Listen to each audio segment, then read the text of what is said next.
right, if you break up with somebody, right, and you had to do the very uncomfortable, continue to live with each other because of financial reasons or whatever, how long did you have to go through that? Can we open up the Bert Show's book of records? 1-855-BERT Show. Why are we doing this, Cass? I've got a friend, and he and his girlfriend broke up, but they cohabitated, and the lease was in both of their names. And it was one of those splits, like, it wasn't volatile. Nobody did anything wrong. They just kind of grew apart, and they were like, you know what? This isn't working out. We're not meant to be we're not meant to be together anymore. Let's break up. Well, because nobody was mad at the other person and they're still friendly, they have been living together. Now it's 2 months post-breakup, and neither have moved out yet. And each of them, I'm friends with both of them, and they're like, I don't have the heart to kick the other person out. Like, I don't want them to not have a place to live. Like, this is their house too. And so they are just living together and dating other people while they are living together. One person moved into the guest room. The other one stays in the, primary suite. And it just is mind-boggling to me. Like, not that they lived together for a little bit post-breakup, but 2 months? Wow. Like, when do you call it quits? That takes either some kind of maturity or immaturity. I'm not really sure on that one.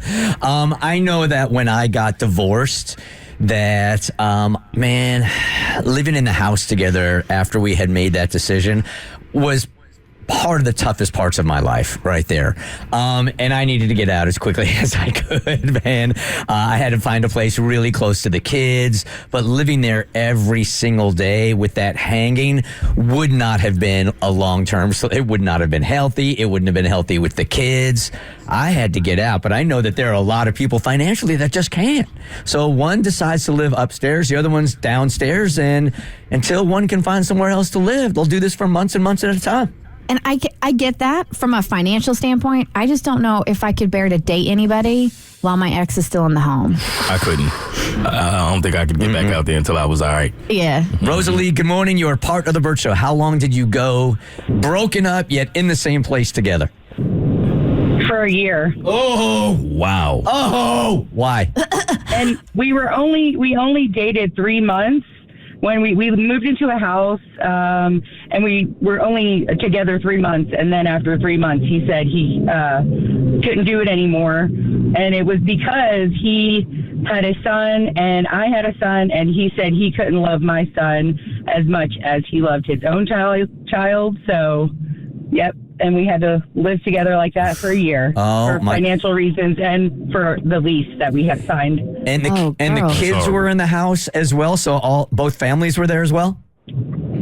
Yeah, his son would come every other weekend, but my son lived there. So, yeah, I had to live with that. Wow. And he said, well, if you don't want to live like this, you can always move out. Wow. How did you not punch him in the face every day? Right. Every day. Ashley, good morning. You are part of the Bert Show. Hi.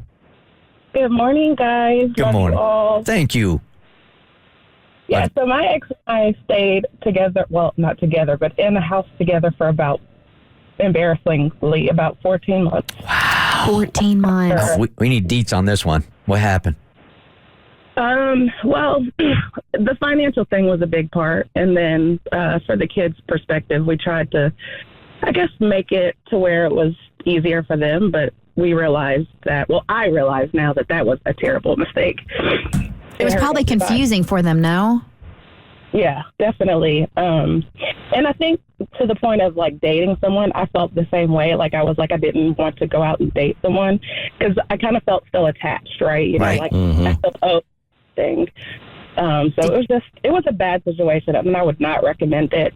It might seem right at the time or official at the time, but long term, it just hurts people more than it helps them. Did he date anybody in that time span?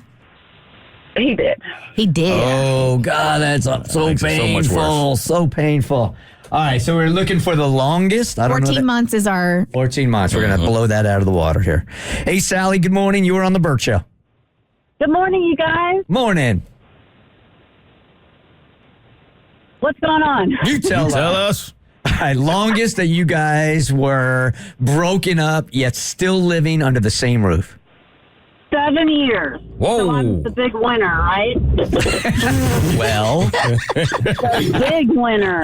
Yeah. 7 years. okay. 7 years, and he did date somebody else while we were together that I didn't know about, but he's now out of the house since July 4th, and things are fabulous. So wait, he just got out of the house this past July? That's correct. Okay. July 4th. So 7 years ago, what was the reason for the breakup? I asked him to stop drinking.